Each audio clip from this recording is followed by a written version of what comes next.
As Chancellor of the University, I'd like to welcome you all to this dialogue event. It's exactly the sort of debate which a great university should promote. As you know, we're going to listen to a discussion about the nature of human beings and the question of their ultimate origin.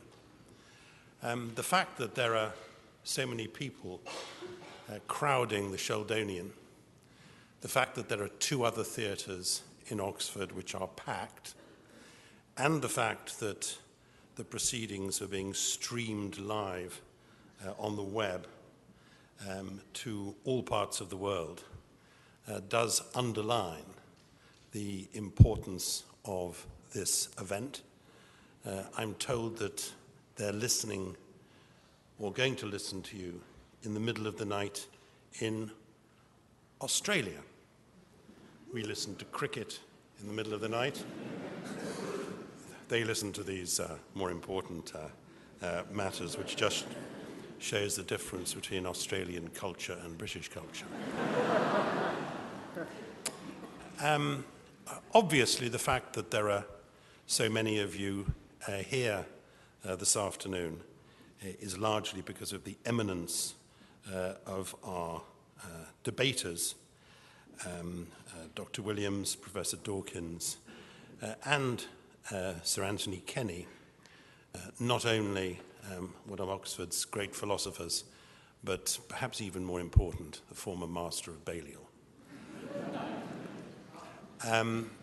It is wonderful that both Dr. Williams and Professor Dawkins, who of course have been associated with the university as teachers and scholars over the years, have come to Oxford this afternoon, have come to the Sheldonian for this debate, so we're tremendously grateful to you.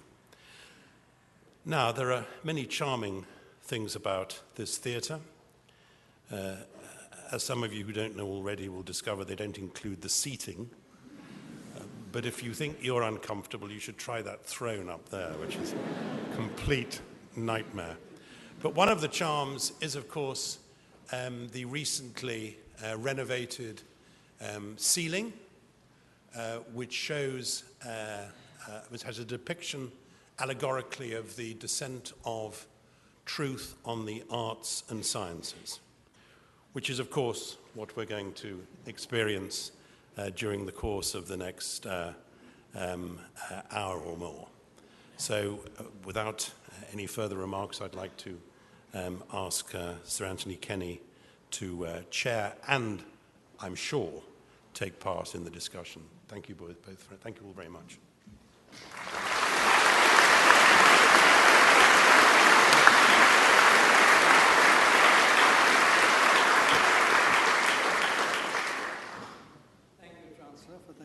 Kind words. I'd like to make a few housekeeping remarks initially. The discussion will last until 5:30, but it will end quite promptly. We are all agreed that we would prefer there to be no applause, please, until, if you feel like it, at the very end. A number of you have been kind enough to submit questions in advance. Questions have been circulated to the three of us. And what will happen is that if at a suitable point in the debate it appears to one or other of us that a question is particularly apposite, we will then read it from the cards which have been provided. I'm sure we all have cards in our own hands, but it's nice to have these trumps which have been supplied. We are each going to make a brief introductory statement of our position, and then the discussion will, we hope, flow freely. The topic is the nature of human beings and the question of their ultimate origins. And we're going to take this pretty substantial question in four stages. First of all, the nature of individual human beings now, of all of us. Secondly, the origin of the human species as a whole. Thirdly, the origin of life on Earth. And finally, the origin of the universe. I think that should keep us going probably until 30.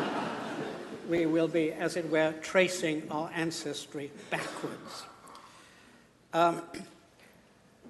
Neither of my fellow symposiasts need any introduction from me, but I'd like very briefly to introduce myself and say why I am sitting between these two protagonists.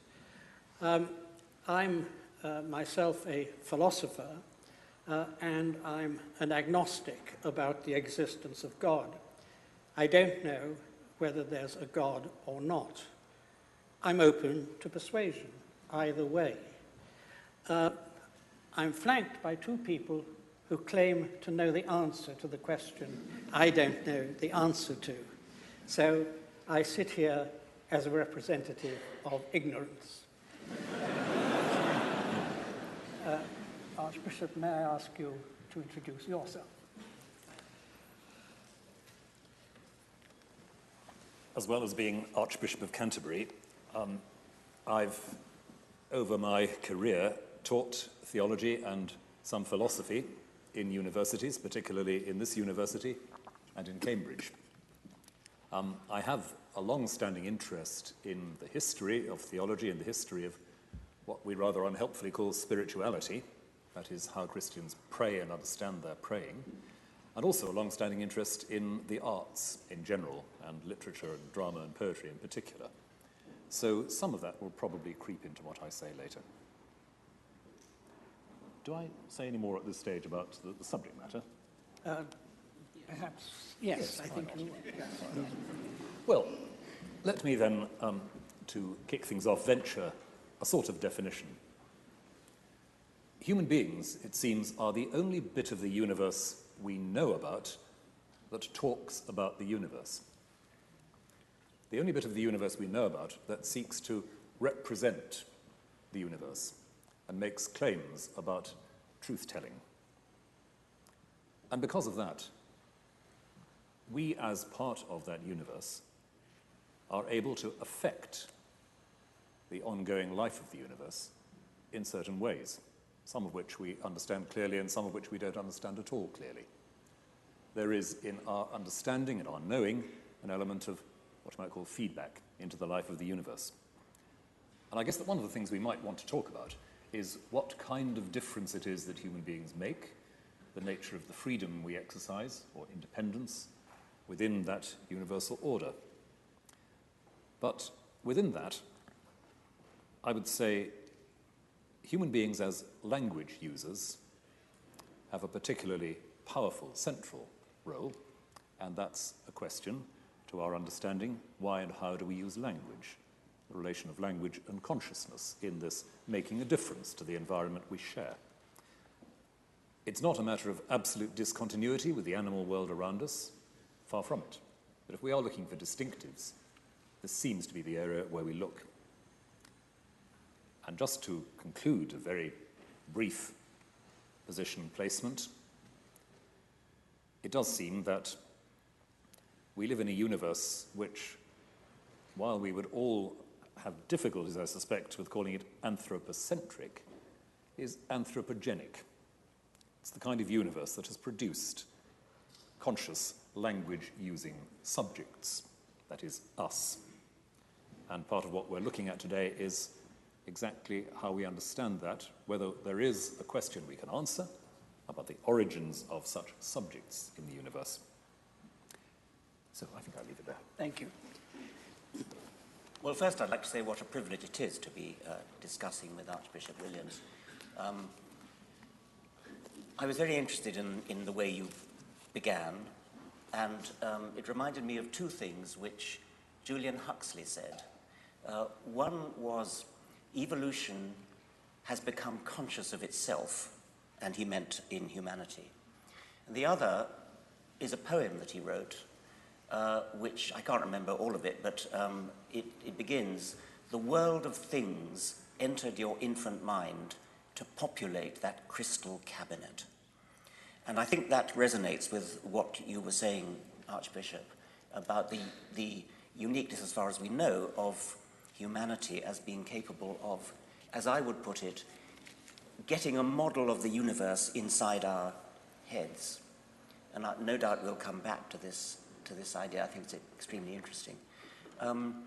I was singing to myself in the shower this morning, and I realized that it was a hymn. I'm a cultural Anglican.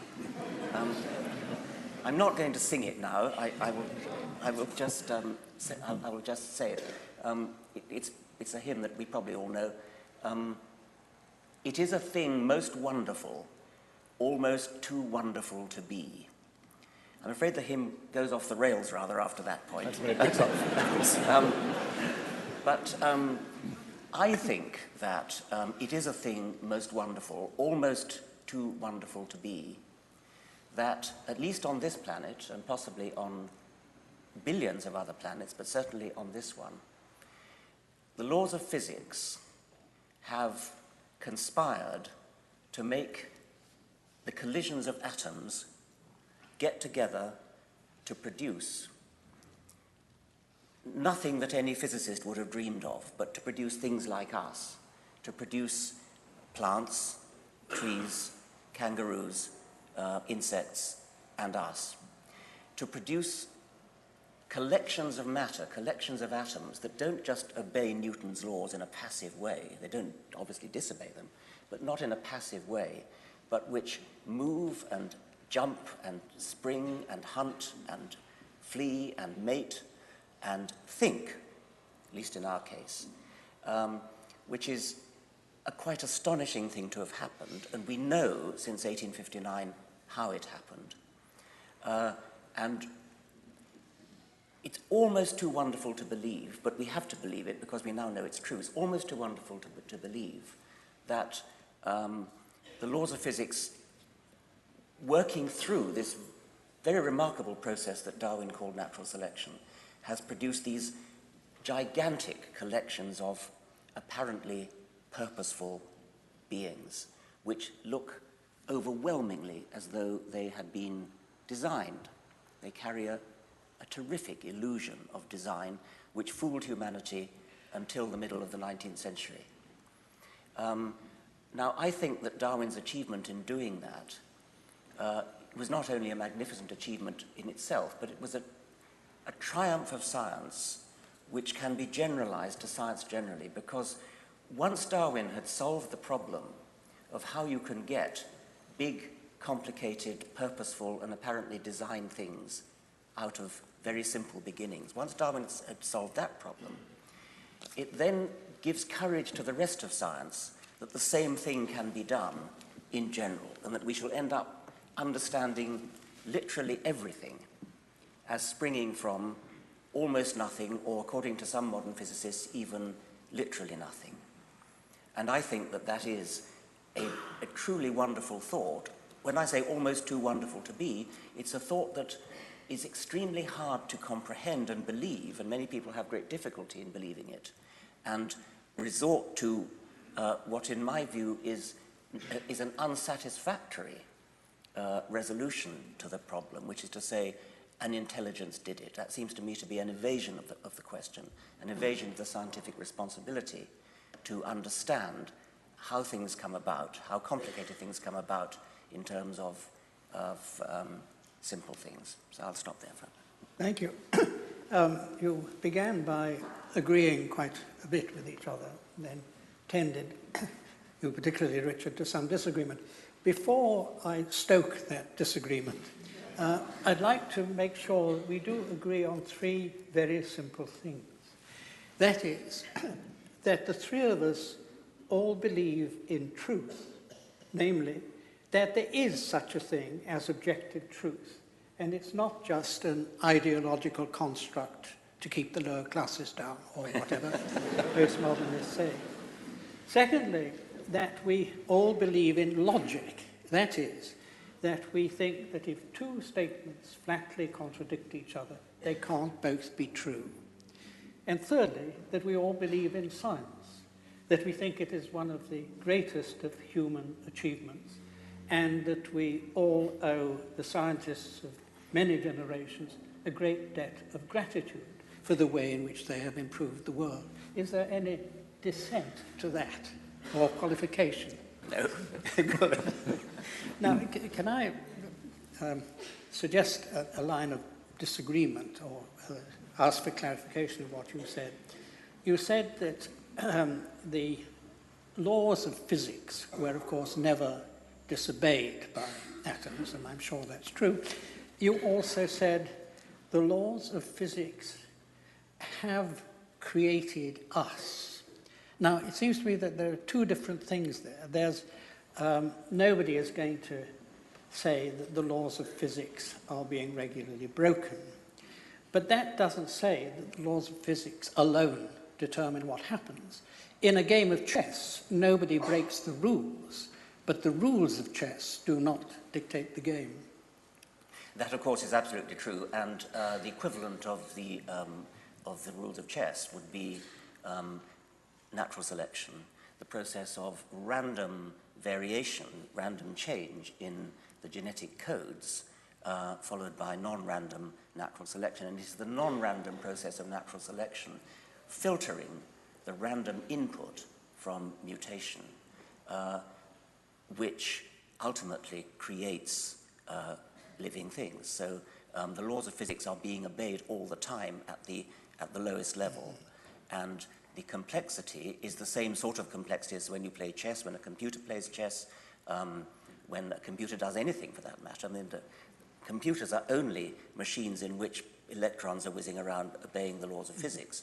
But the layers of complexity on top of that, the layers of software complexity, produce the ability to play chess or do a spreadsheet or whatever it is.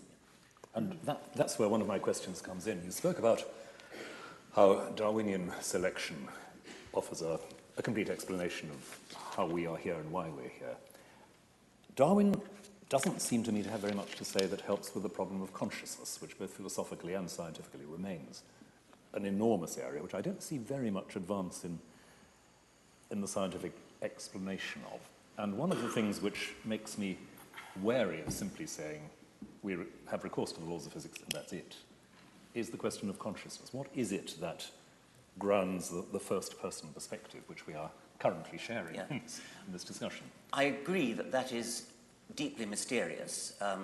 As a materialist, I suppose I'm committed to the view that consciousness is something that emerges from brains, within brains. Nobody understands how, and I regard that as one of the problems for the future. And I think it will be solved eventually by a combination of neuroscience and computer science, probably. What I would say is that when one identifies a problem that science has, such as consciousness, and says, we don't yet understand X, and it happens to be consciousness in this case, then we should remain agnostic, as Sir Anthony has said. What we shouldn't do is immediately jump to, I don't understand it, therefore it must have something to do with God. And I'm not suggesting that we buy in God to get us a cheap get-out-of-jail card on consciousness. But what I am interested in is what it means to say that this is the kind of universe in which consciousness will happen given these coordinates. Because it seems to me that the question is not, is there some point at which God interferes to say, let there be consciousness? The question is, does an entire universe, a system of physical law which produces something not obviously physical, does that require some context of intelligence that is not simply the intelligence of one finite? I think that's the question we're going to be discussing in our fourth stage, the origin of the universe. I'll back off. Without leaping straight to God, can I ask about the soul? Consciousness is something we share with animals. A lot of the higher animals are conscious too. So if we're talking about something special to human beings, I think it isn't consciousness. But many people have thought that human beings have special souls, souls which are different from any animal psychic organism, and souls which are immortal. Can I ask if you think that is correct? I'd want to go in between those two poles of consciousness as an obvious fact about animal life and something called the soul, and ask about self-consciousness, about the capacity of human beings to tell stories about themselves. We are beings who tell ourselves about ourselves, ask questions about ourselves. St. Augustine saying, I have become a question to myself, as a definition of the life of human spirit. We tell jokes, we fantasize, we empathize, we even pray. All of that is an activity of self-reflexive consciousness in a way which doesn't seem to fit at the animal level, and that seems to me to have something to do with the fact that some of us believe we are capable of a relationship with that unconditional creative energy that we call God. And all of those things about our self-awareness, about our self-questioning, have their home in the context of material beings who are nonetheless capable of that sort of relation. So I'm wary of talking about a soul as if it were, as in the cartoons, you know, a rather ghostly form of the body that sort of flies away into the middle distance. And I'm happier with a tradition you'll be very familiar with, talking about the soul as the form of the body. This is how this particular kind of material being has meaning, has communicative and self-communicative capacity. And is this capacity for self-consciousness, the Aristotelian type of soul, is that created by God in each individual, or is it inherited from the individual's parents? I don't believe it's created directly by God, as if there is a list in heaven that God ticks off, sending people down in strict succession. It's something which, as several of the early Christian theologians say, emerges in the material life of people subject by subject. It's, to me, very interesting that in the 4th century you have a theologian like Gregory of Nyssa saying some quite evolutionary sounding things and saying, well, the soul doesn't come in separate. The soul is what gathers all this together when the material processes of development are complete. It's not that extra thing which has to be injected. Do you believe in a soul, Well, Richard?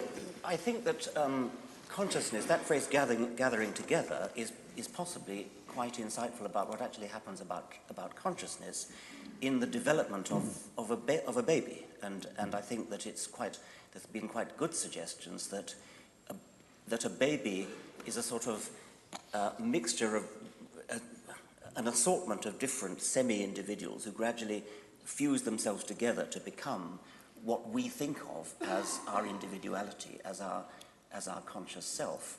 And I think there are some philosophers who feel that consciousness should be seen as a kind of illusion to bring together all the different aspects of our mind. But I thought, Archbishop, you didn't really answer what Sir Anthony was asking, because he wanted to know whether you believe the soul survives death. And You didn't actually ask me that, but I'm quite happy to come to it. I thought you did you? At the very beginning, but Yes. you're quite right, I didn't in the last moment, but please answer.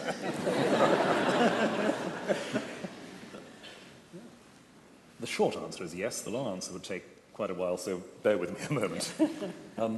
What it is that we develop in self-consciousness, in relationship to others and to God, is, for myself as a Christian, something which does not simply cease on material death. What it means that it doesn't cease, what it is for that relationship with God to advance, blossom, come home, I have no idea. I have a number of images, but no idea. And the confidence that I as a Christian have about that is not the belief that there's something in me that will survive. It's a belief in the kind of God who does not terminate the relationship initiated from God's side as I develop and grow. But could I just come back very briefly on one of your phrases about consciousness as an illusion? Yes. I've come across this sort of language, and I have to say it baffles me rather. Yes. Because if consciousness is an illusion, what isn't? I mean, the concept of an illusion presupposes that there is that's correct fair enough. Yes, way that's of fair perceiving. enough. Yeah. And I find that there's a lot of that slippage going on in some of the writing in this area. Consciousness is a mistake. But to talk about mistakes, we have to have a framework in which it makes sense to distinguish between a mistake and a correct observation. Consciousness is an illusion, but we need, therefore, a distinction between illusion and correct perception. Or even, well, I could go on, but you see the point. Yes. And to say that consciousness is something emerging to resolve the problems, if you like, of a discrete ETE perception is not quite the same as saying it's an illusion, or to say with Daniel Dennett that there is no evidence for consciousness. I scratch my head profoundly over that one. I have a colleague who when one gets into this argument and they come to the point where one says, well, we don't actually have any evidence that any of the rest of us are maybe I'm the only one who is, and so on. And he finishes the conversation by saying, I'm not conscious. The thing that really baffles me about consciousness is that I can kind of see that one could program a computer to behave exactly as though it were conscious, to pass the Turing test and actually fool people into thinking that it was conscious. But I still have trouble believing it actually would be, and yet I think I have to be committed to the view that it would be. I think it's sad that you're committed to that view. I think it's rather sad that you're committed to that view. Well, computers are human tools. They can't even add two and two together. They are tools that are used by human beings, by human programmers. They can't even tell the time, and they wouldn't know what to do it if they did. Put it in another way, if I may. Computers are, I'm scientific illiterate here, computers are binary systems, essentially, aren't they?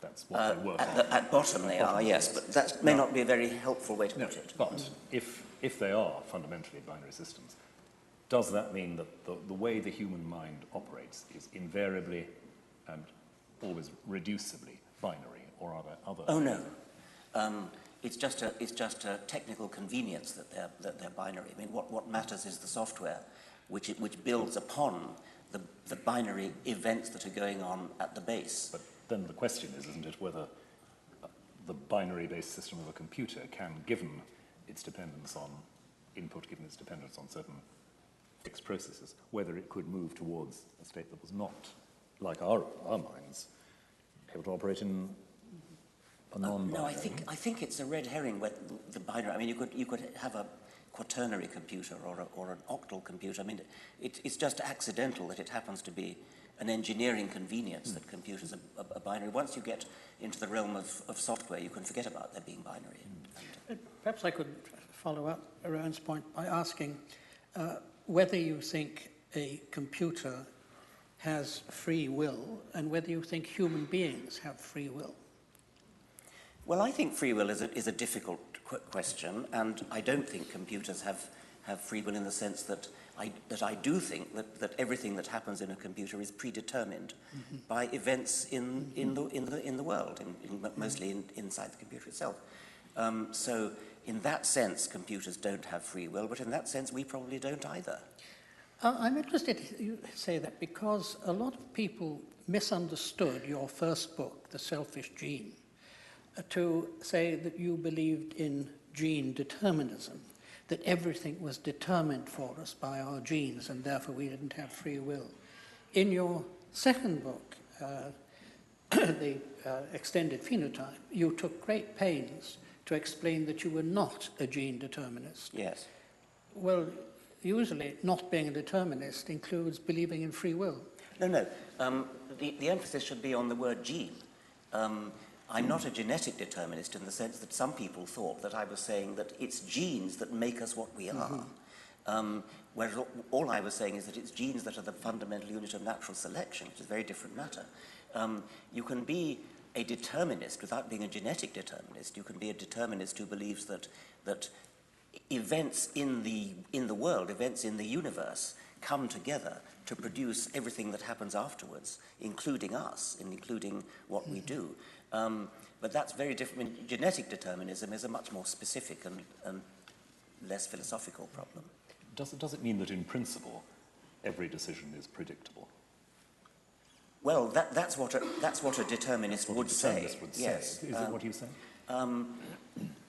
I hesitate a little bit because of quantum indeterminacy, but I don't think that you can get away from determinism by postulating a ghost inside which takes decisions which are somehow independent of physical reality.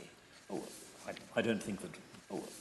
I don't think that believing free will commits you to a ghost taking decisions independent of physical reality. But if, and I'd like to come back to this, if the distinction between absolutely inert stuff and mind is not quite where it's frequently been thought to lie, if the universe doesn't just break down into sort of ghostly stuff and hard stuff, then a decision is not something which some independent homunculus inside me makes, never mind what happens. It is something that emerges from a set of physical conditions not wholly determined, but innovating and thereby making a difference. I mean, therefore not. They could be wholly determined, but you would have the illusion of freedom. I mean, there are. How would you tell the difference? Well, there are neurological experiments where people have measured brain states. Yes. Well, I'll just finish because other people may not. Sorry. There are neurological experiments in which people make decisions like just reaching out for a glass, or at some moment you have to reach out, and they think that I think that I take the decision now. But what the experimental results show is that actually the decision was taken some seconds before, because you can tell from the brain states that it's going to happen. Well, I'm not sure what that means, but I think it probably means, or might well mean, that when I think I've taken the decision, when the illusory ghost in me, which I think of myself as me, takes the decision, it has already been taken. One of the things which makes that experiment, to my mind, a bit less than clinching is, of course, that it relates to fairly small-scale, short-term, rather uninteresting decisions.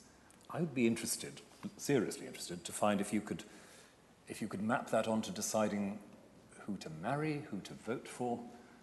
Well, what we usually mean by decisions are significant. I suppose it's just rather difficult to do experiments on that kind of... Exactly. Yes, exactly. And so, perforce, just as geneticists have to work on peas because it's easier to work on them, I mean, I think you have to reduce the problem down to something that's experimentally tractable. But can we bring back to our commitment to logic for a moment? Yes. If I can just press this one, because again, it's an interesting conundrum to me.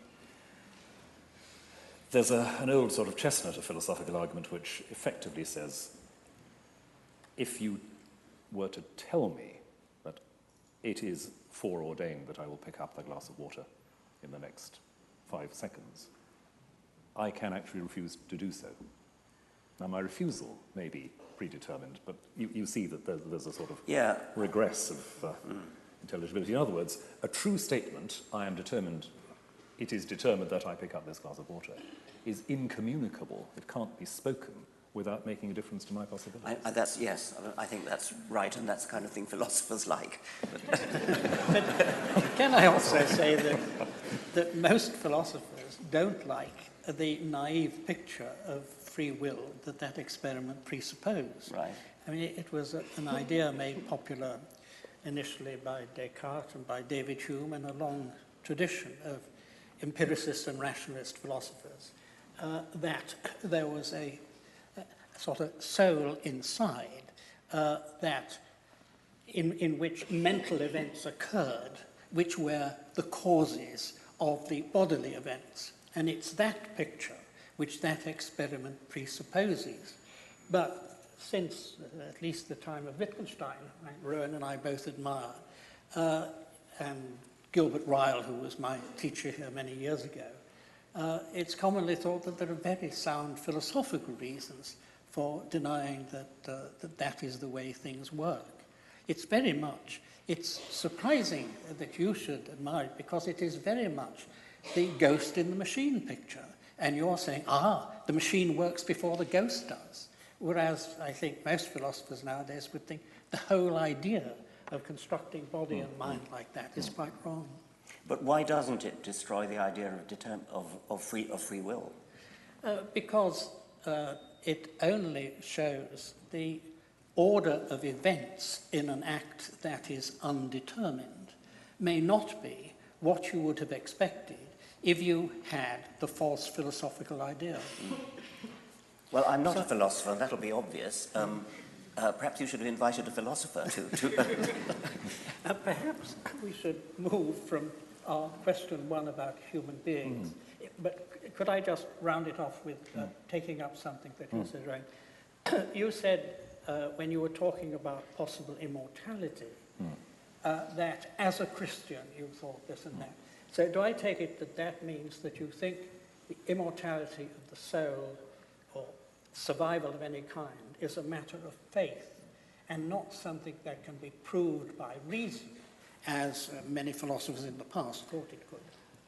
Broadly, that's right. And I can't think of any strictly philosophical arguments that would help here. And although it's interesting when people talk about near-death experiences and things that apparently suggest consciousness operating from a point of view outside the body, I don't think that settles a theological point. I would embed talking about my hopes for eternal life in the specific Christian discourse revelation that I accept. So I wouldn't be looking for a knockdown argument about immortality there. Yeah.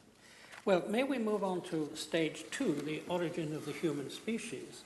And I'd like to start it off by reading one of the questions which was sent in by Dr. Robert Gilbert, fellow and tutor in biochemistry, Magdalen College. And he says, do you think that human scientific knowledge can be wholly explained by biological evolution?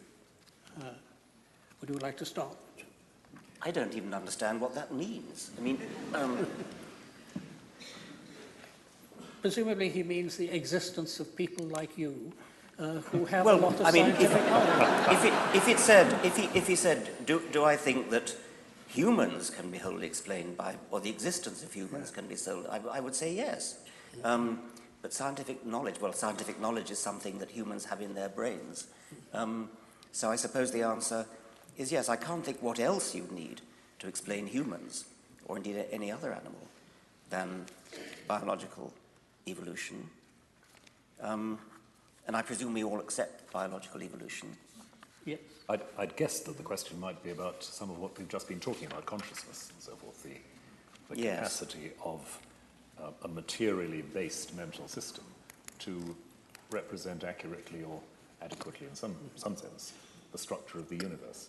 Is that something which biological evolution, in a strict sense, can predict? Well, I think it's very plausible that biological evolution would indeed give rise to brains which are good at analysing things, good at synthesizing things, and good at packing knowledge away.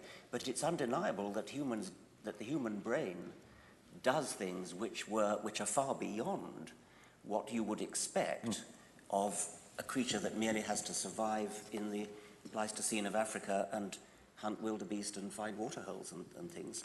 So there are strong emergent properties in the human mind which arise presumably because in order to build a brain that is good at surviving in a certain way in a mundane world, it's rather hard to build that brain which is not automatically capable of doing more advanced things such as mathematics and philosophy. In rather the same way as computers were originally designed as calculating machines. And then without any modification, it turned out that they're also very good at playing chess and drawing pictures and doing all the other things that they do. I find that very interesting because you're suggesting there that the brain, in order to do the job in the evolutionary niche that it has to do, has to have a capacity in excess of the merely functional problem-solving niche-based. Yes. Or if not has to, at least a way of life was discovered by our species in which it did. Yeah. Other species do it differently, of course. But You asked if we all believed in biological evolution, and I take it we all do, that we might differ at the explanation of it or the extent of it. And I'd like to put to you, Rowan, the question whether you accept that the first human beings had non-human ancestors? Yes, I do. And do you think that there was any divine intervention at the point when the first humans evolved from their non-human ancestors?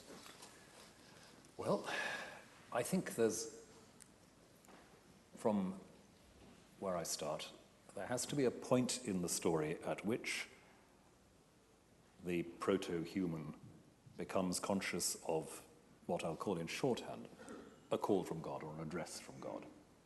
Again, I'm wary of saying God somehow bends down and tinkers with the machinery, but that there is a point, if you like, implicit in the whole process from the beginning, a point at which it will be possible for that proto-human to be conscious in another way, including the consciousness of the divine.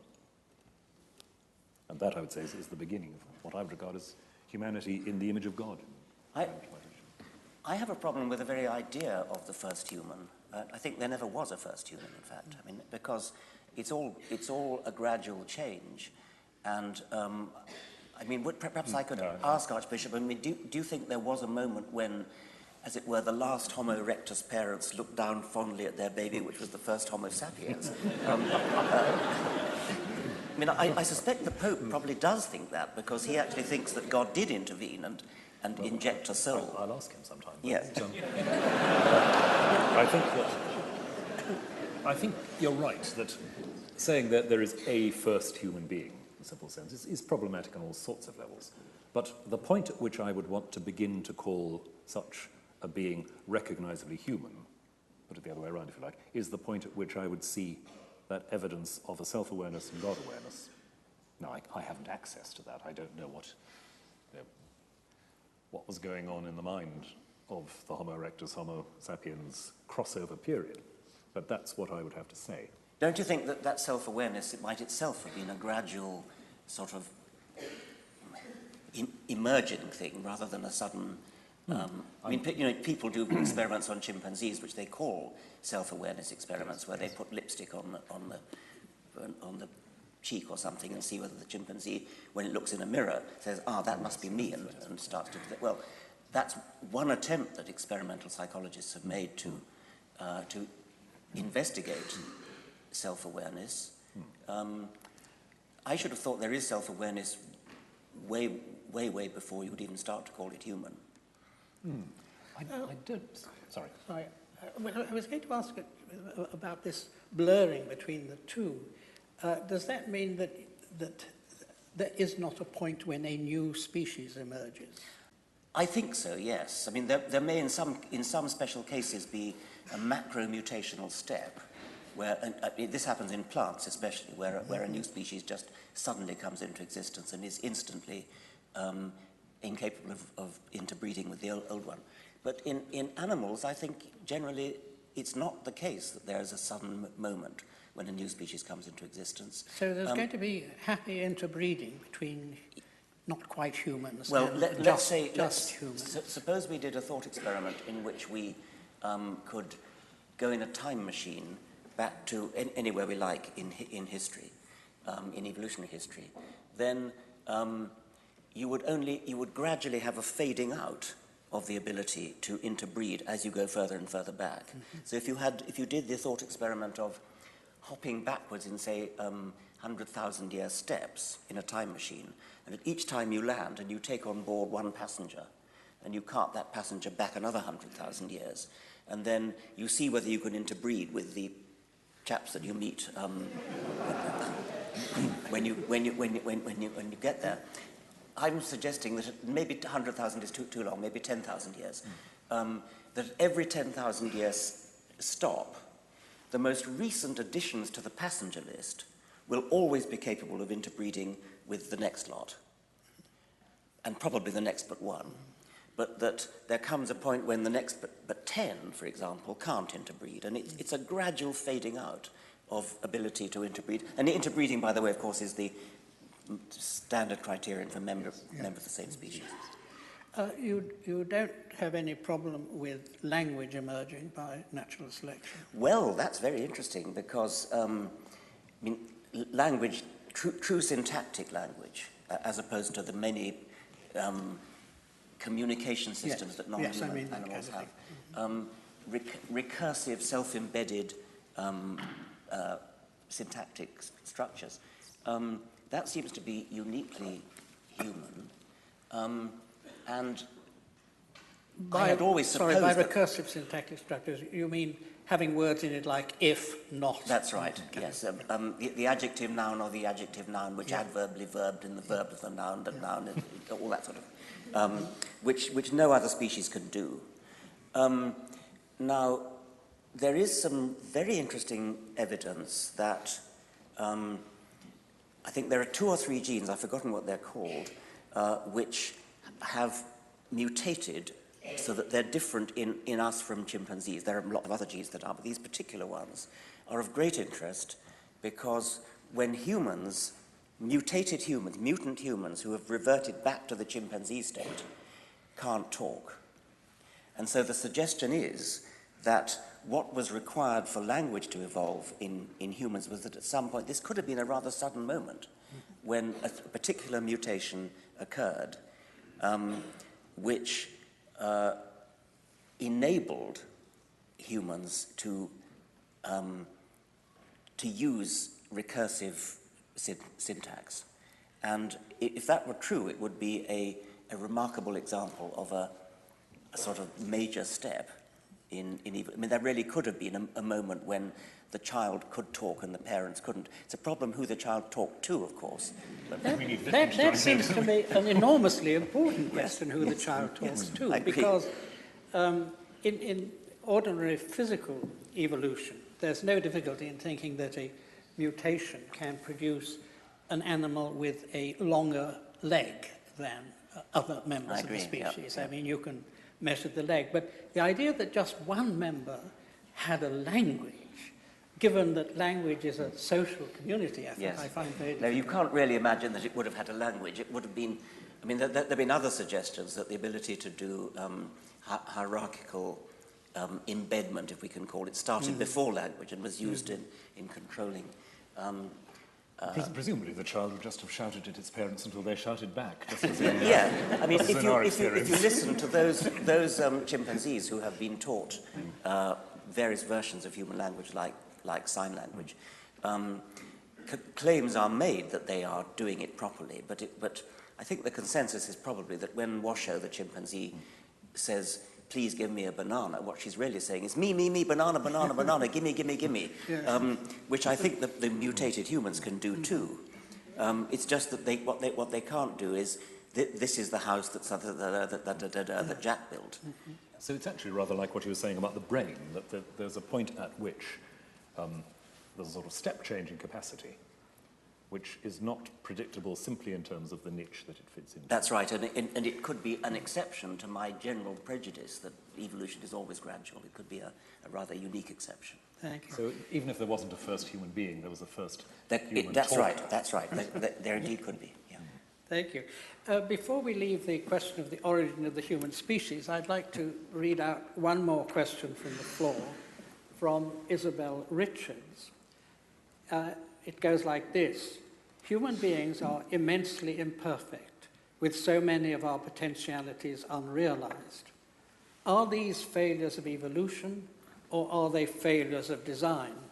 I imagine the first alternative is a question to you, and the second to you.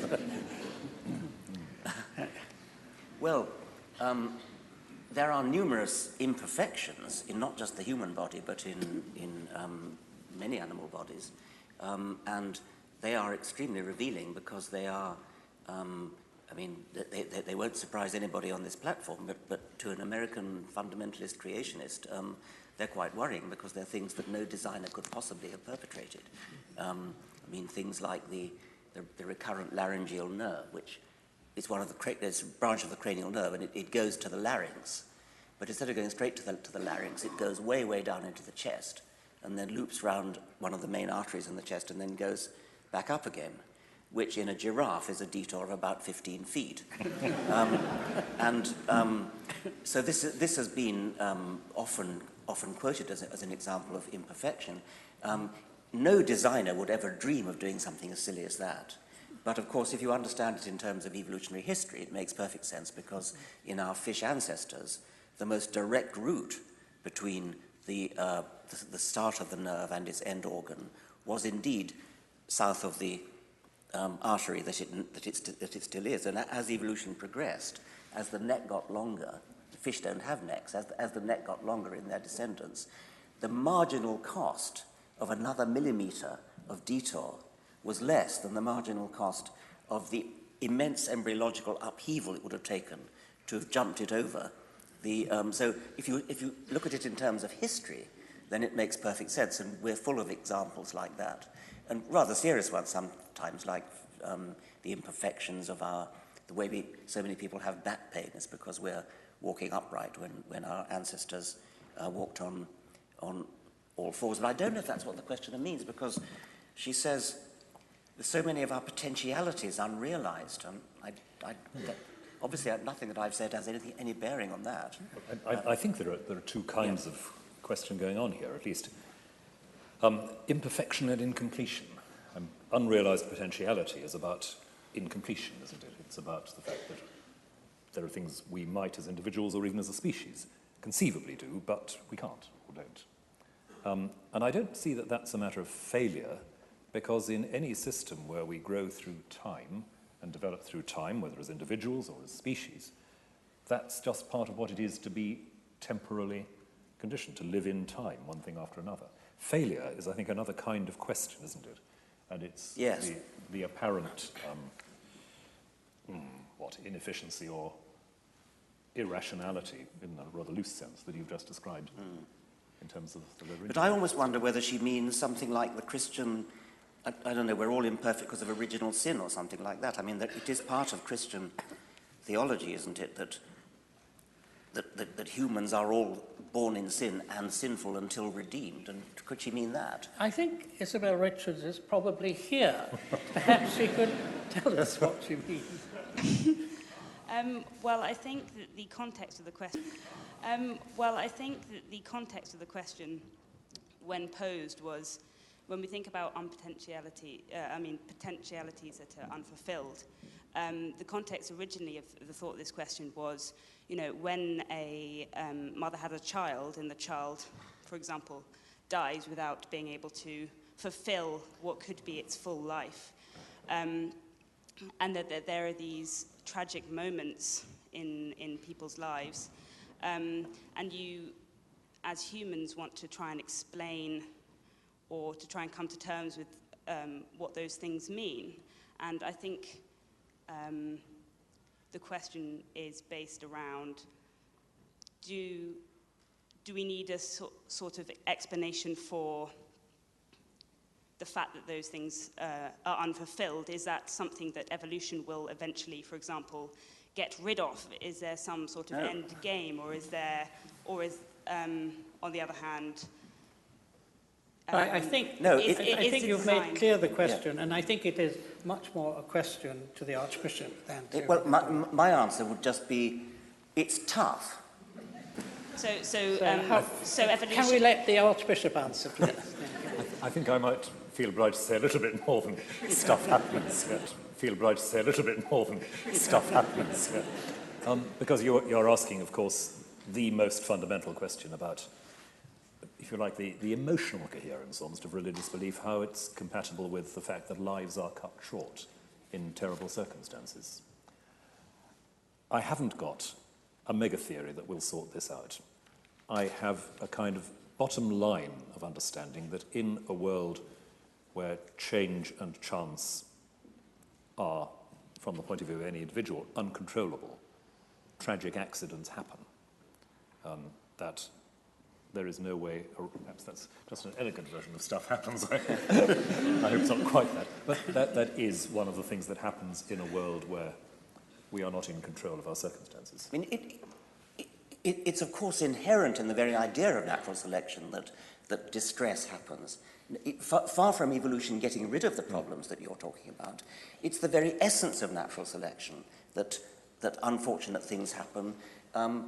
Death, non-random death before reproduction, is what natural selection is all about, and it's tragic. And if one looks around the world and sees the sheer amount of suffering that there is in the animal kingdom as well as in the human, it is exactly as you would expect it to be if it were just the blind forces of nature acting, if there were no overarching purpose in the world. It's one of the strongest points one can make, and Darwin himself said it, that I find it impossible to believe in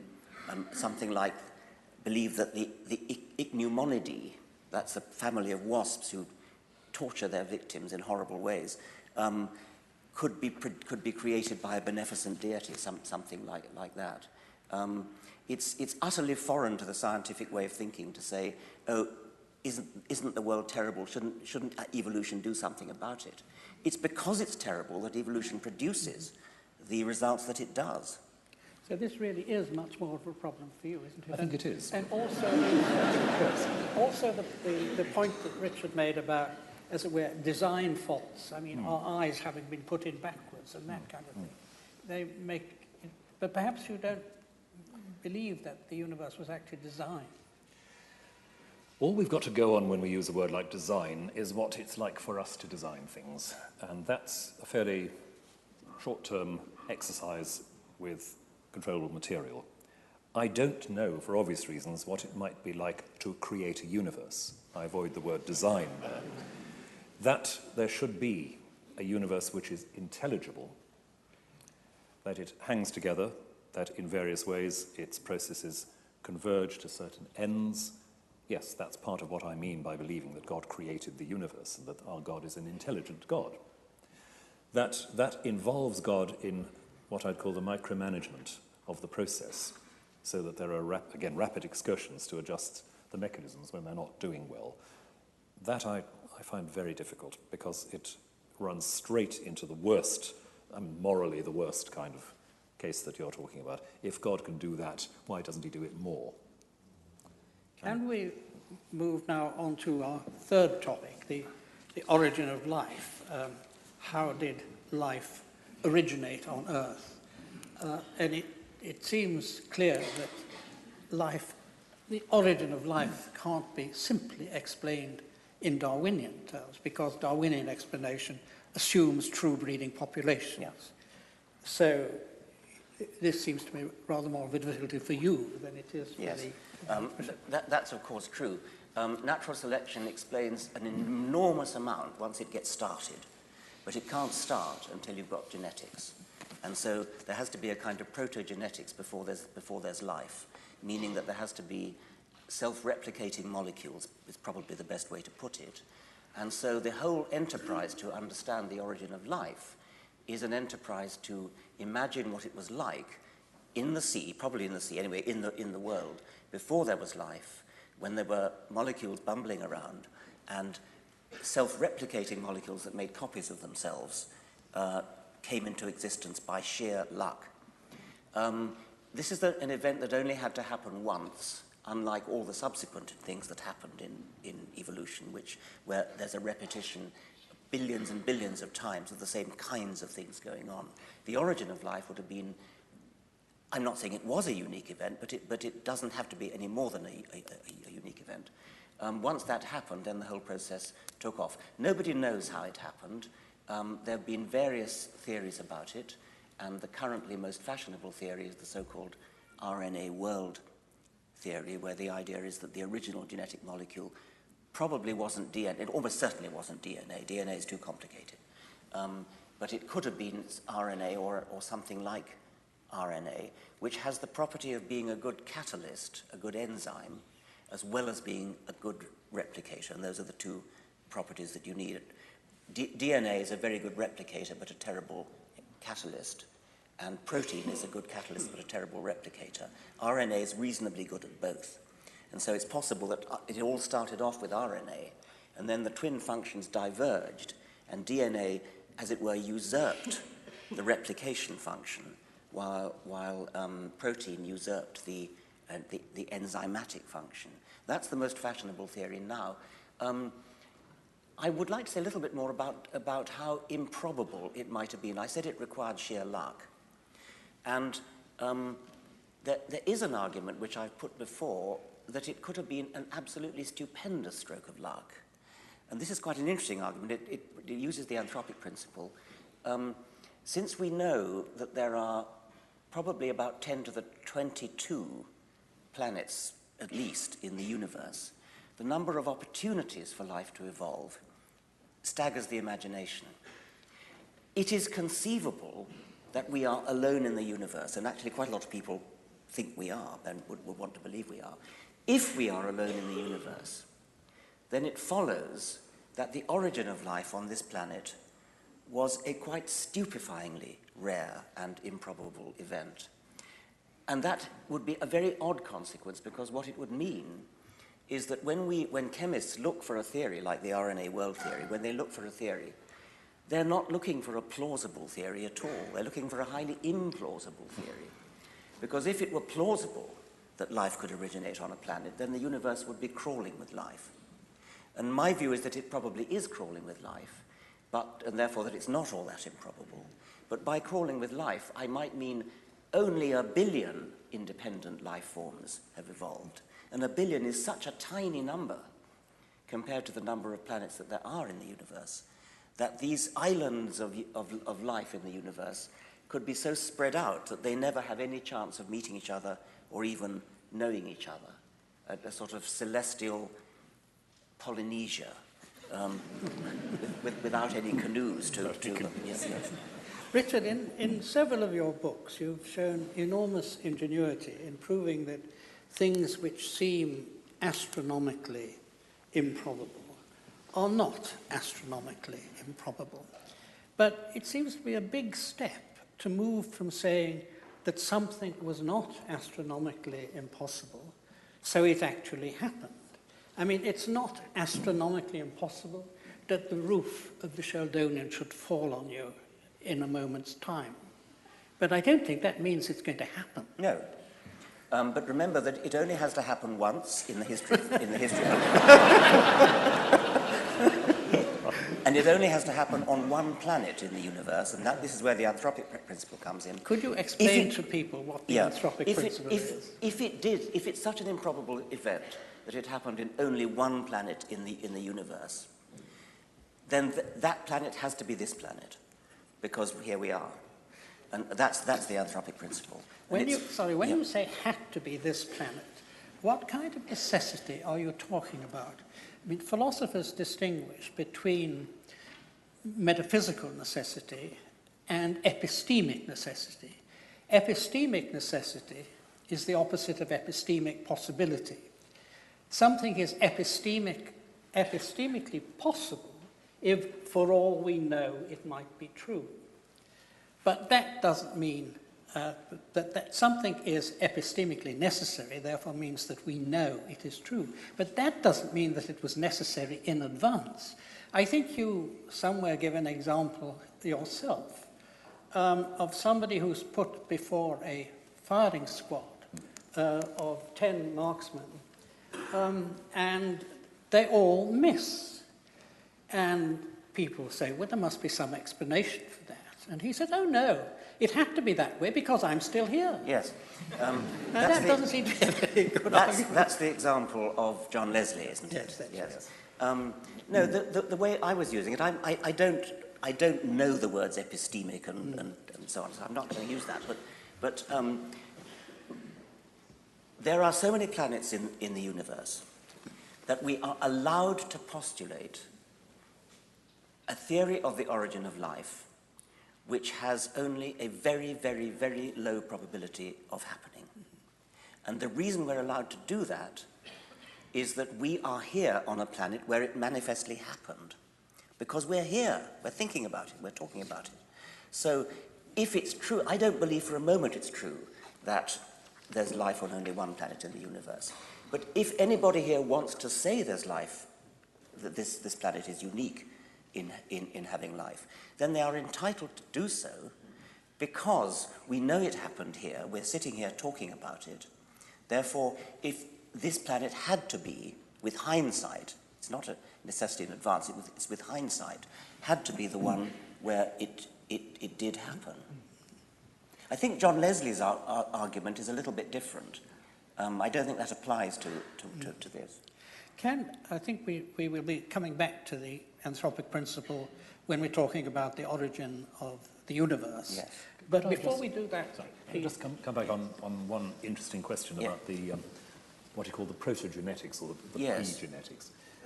Is that as much as to say that even before we have a genetic scheme, we have the transfer of information? Yes. To put it yes. rather crudely. And that, if you like, turning back your own point about the origins of humanity, there's no point in the universal story where we can say there is no information being... I think that might be one of the places where you would want to suggest that there was a sudden moment when something happened. Information in this context would mean that there are self-replicating entities, but there is more than one kind of them. So it's not enough just to have a self-replicating entity which makes infinite numbers of copies of itself, because then you don't get competition, you don't get variety. So it has to be something like DNA, probably nothing like as complex as DNA, but something like DNA where information means that there's heterogeneity in the types of entity that there are, and each type gives rise to its own type, with an occasional possibility of a mistake, which then increases the number of different types that there are, which therefore allows for the possibility of competition between them, where competition means very precisely competition to become more numerous in the population of such entities as compared with others. And I think that had to be the first step. Nobody knows, and it's a very, very difficult problem, how something like the triplet code of DNA arose. It's often described as possibly a frozen accident, that once the triplet code had arisen, then it couldn't be changed, because any change would be completely, immediately disastrous, catastrophically disastrous. But how the triplet code arose, I think, is a mystery waiting to be solved. But, I mean, just as I think I said at the beginning, we would have to say this is an anthropogenic universe in the sense that it's thrown up us. Is there then a sense in which we have to say that the universe is necessarily an information-generating system? I think it's a very interesting point to suggest the universe is an information generator. I mean, I wouldn't bring us into it. I mean, it throws up kangaroos as well. Sure. Yes, I think it would be fair to say that natural selection generates information. Yes. Pushing a bit further back, though, which I think okay. Well, maybe that's the next. Maybe it's the next thing. We're just about to move on to the origin of the universe, I think. But there's a bridging question here from Berry Billingsley. It says, surely, if the truth is that the universe is billions of years old and life evolved, it would have been better when the Bible was written to say nothing about how humans began. Did the writers essentially get it wrong? This is probably one for me, isn't it?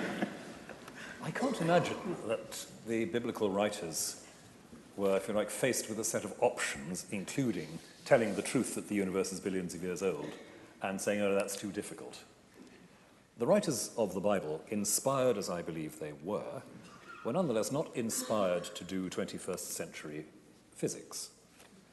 They were inspired to pass on to their readers what God wanted them to know. Forgive the naked theology here, but I might as well come clean. And that means reading the first book of the Bible. What I look for is the basic information, in a slightly different sense from what we were talking about just now. The universe depends on God and God's freedom. Humanity has a very distinctive role in that universe, and from the first measurable moment, humanity has made a rather conspicuous mess of that role.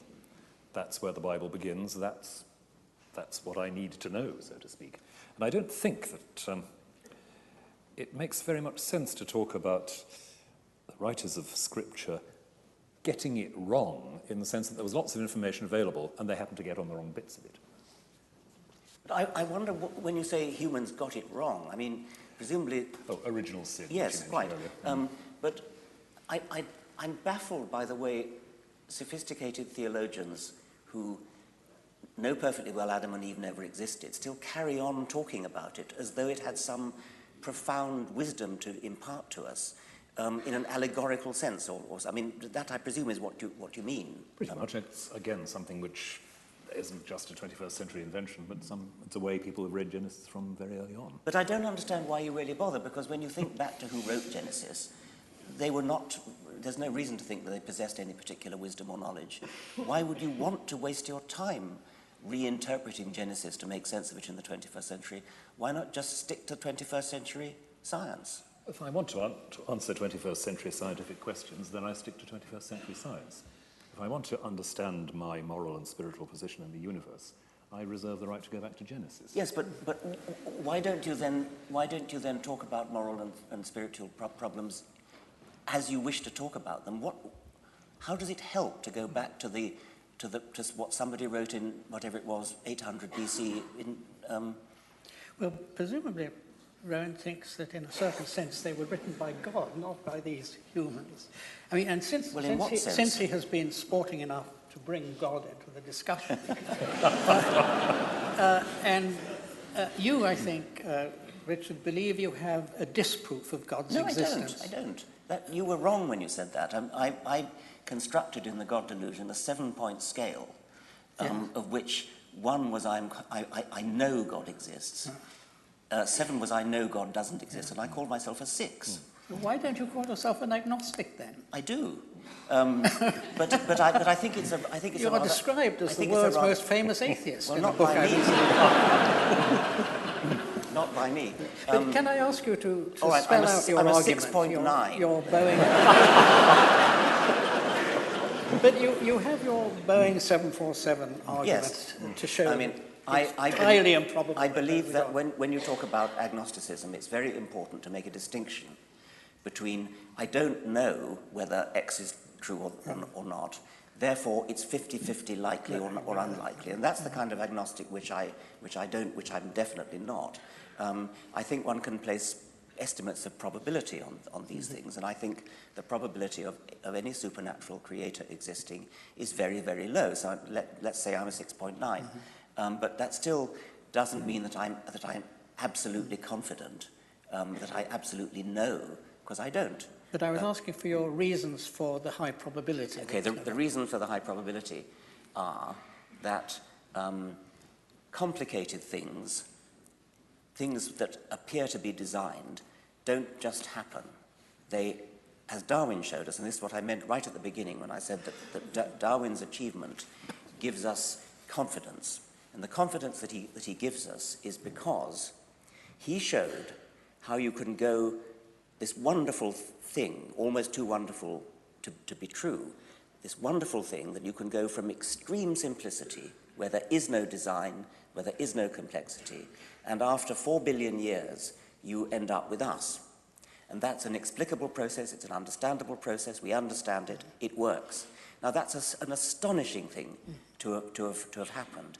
If you then go back and say, oh yes, but I expect there was a God at the beginning anyway, I mean, that completely undermines the whole rationale for doing it. Why bother to do it if you're going to, having explained how it took 4 billion years to develop complexity and the illusion of design? It's a betrayal of everything that science stands for to suddenly go back and say, oh yes, but there was a God at the beginning anyway who started it all off, or something of that sort. Consciousness is part of it. Intelligence, design, complexity, the elegance of life, all these things come late in the universe. They come after a long period of billions of years of evolution.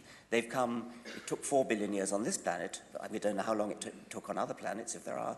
But it's not something that just happens. That's the Boeing 747 argument. But I thought your Boeing 747 argument was that complexity can only be produced by that a God could only produce the whole evolutionary story if it was more complex than the whole evolutionary story. Well, I don't think it would have to be more complex, but it certainly couldn't be simple anyway.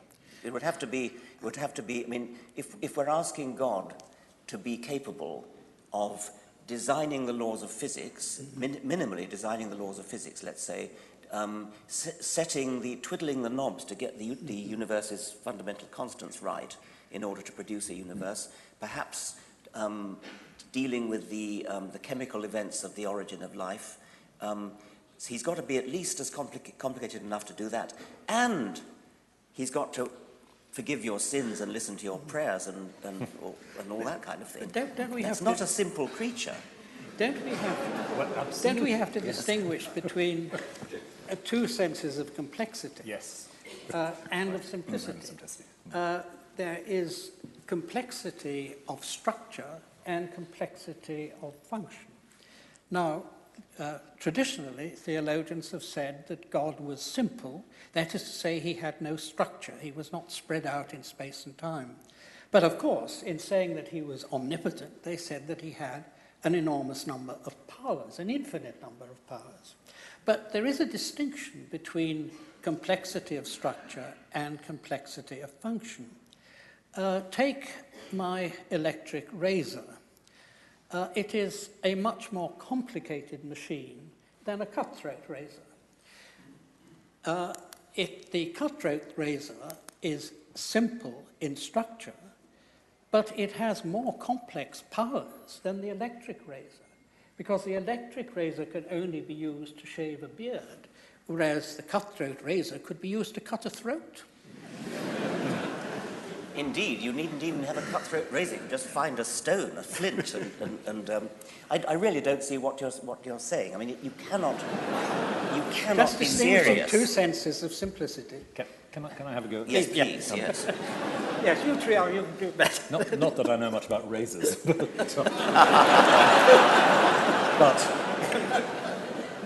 he can't be a simple creature, you say. Well, in a sense, obviously not. We're not talking about a creature. We're not talking about a single structure or a single element within the system. We're talking about whatever it is that sustains the entire system. And I think what Tony was reminding us of is that long philosophical tradition, sorry to go back to philosophy again, which says God is simple in the sense that God is not the result of any process. It's not things that have to be put together. God is such that within that unconditioned actuality that is God, all sorts of things are possible in what he subsequently does, engages with. And that's the sense of simplicity I think that theologians and philosophers have been looking for. I was very struck by your discussion of complexity and simplicity in the God delusion, and had to sit down and think a bit about why I didn't think it was quite on the ball here. But I don't think the language of simplicity, as just defined, is nonsense. If you're talking about something which does not come to be, it's the sense in which you might say that what David Bohm calls the implicate order of the universe is simple. That is, it's not the result of a process. It is what it is, with all the complexity in it. It's not something that has been put together or brought into being. I have to say that I think the doctrine of divine simplicity is in flat contradiction to most of the other attributes that theologians attribute to God, but I just want to put in a note of dissent. Yes, well, I agree with that. What I can't understand is why you don't see the extraordinary beauty of the idea that we can explain the world, the universe, life. We can explain it from, well, physicists are now telling us starting from literally nothing. I mean, that is such a staggeringly elegant and beautiful thing. Why would you want to clutter up your worldview with something so messy as a God? Because the starting from nothing is so baffling. Interesting you say clutter, because I entirely agree about the elegance and beauty of what you're talking about. I was, if I may say so, I was happy to quote you in a Christmas sermon a couple of years ago on this subject, because, if I may say so, you write wonderfully about exactly that elegance and that beauty, and it's a delight to read. And I find I'm, inspired by that. I don't see clutter coming into it at all, for the simple reason that, as I say, I'm not thinking of God as an extra that has to be shoehorned somehow into this. Which is exactly how I see it. I mean, yes, well, that's where we disagree, isn't it? Could I just ask one final question before handing over to Professor Henry Book? You should seem to be attracted by the idea that there may be multiple universes, many other universes, and this is at one point something you offer as an explanation of the very striking fact of the cosmological constants being so fine-tuned that we are able to live in a universe governed by them. Now, it seems to me that intelligent design on the one hand and multiple universes on the other are exactly on a level. They are both metaphysical hypotheses, because these other universes cannot be amenable to scientific investigation. Otherwise, they'd be our universe. And I'm not against metaphysics. I'm a metaphysician myself. But it does seem to me that if one ought not to teach intelligent or even mention intelligent design in science classes, one ought not to teach or even mention multiverses. Well, there are no doubt physicists here who will give us the evidence. It's not just that multiverses are invented for the purpose of explaining why the physical constants appear to be finely tuned.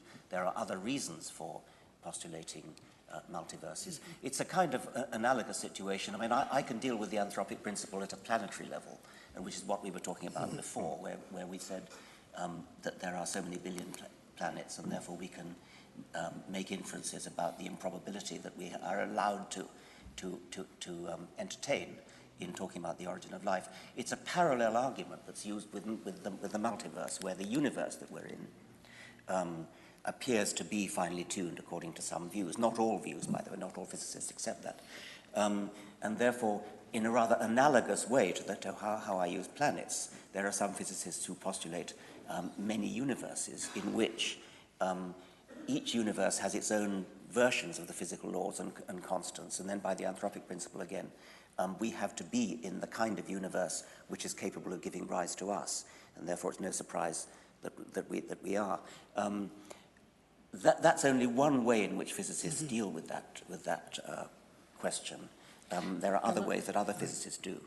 I think we're about to have to wind up. I just ask you, Rowan, if you would like a final word before we ask Professor Brook to... I'd love to talk more about the universe and multiverse question, but if I could just go back for a moment to the clutter question. Because I do think you've put your finger on one of the things that does seriously divide us. For me, the elegance and the beauty you talk about is an elegance which is, if you like, simply framed by the sense of a God who is, if you like, let's call him the combination of love and mathematics for these purposes, producing this sort of elegance, eternally, unconditionally. And I feel for that vision of the universe in the hand of God very much as you feel for what you've been talking about in terms of the elegance and beauty of the scientific explanation. That is, for me, at least as much worth contemplating, enjoying, not just investigating, but enjoying as the scientific picture you've sketched. Thank you very much. Thank you, Richard. I think Professor Book is going to say a few words to close the session. Chancellor, guests, colleagues, ladies and gentlemen, as joint convener of Oxford Sophia Europa Group, I'm honoured to propose this brief vote of thanks to our distinguished speakers. They've surely met our highest expectations for serious dialogue on a subject that in the blog sphere so often attracts the angry and the opinionated. Charles Darwin declined to discuss humankind in his Origin of Species, declaring it a subject too riven with prejudice. In a culture that now contemplates the prospects for post-humanism and transhumanism, prejudices still abound. How refreshing, then, to witness an engagement of the quality we've experienced this afternoon, and how appropriate that it should have taken place in a university with which each speaker has been intimately associated, and where the proper study of humanity requires the insights of many disciplines. As a historian of science, I might perhaps be permitted a moment's reflection on how high-profile events of this kind leave their mark. As with the debate between the Bishop of Oxford, Samuel Wilberforce, and Thomas Henry Huxley, such events produce delicious anecdotes and later mythologies that shape public opinion long afterwards. When a former Archbishop of York, Dr. John Hapgood, once engaged with Professor Dawkins, a newspaper headline the following day famously read, "Apes have souls too, says primate."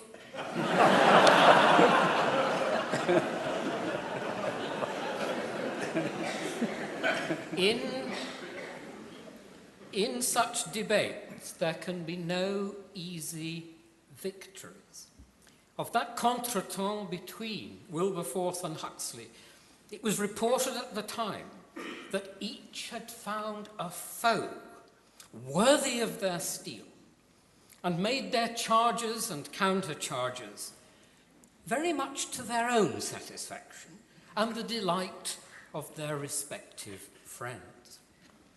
This afternoon, we've been privileged to hear 3 interlocutors even more worthy of their steel.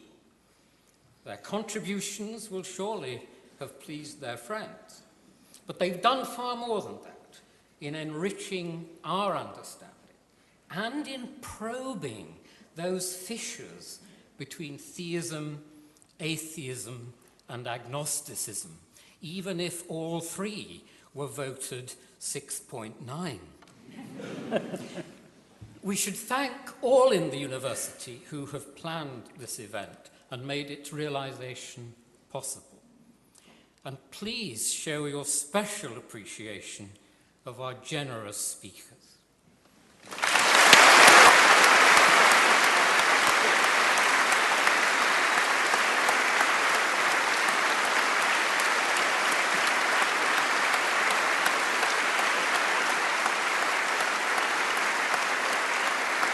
I don't think we can give an encore, do we?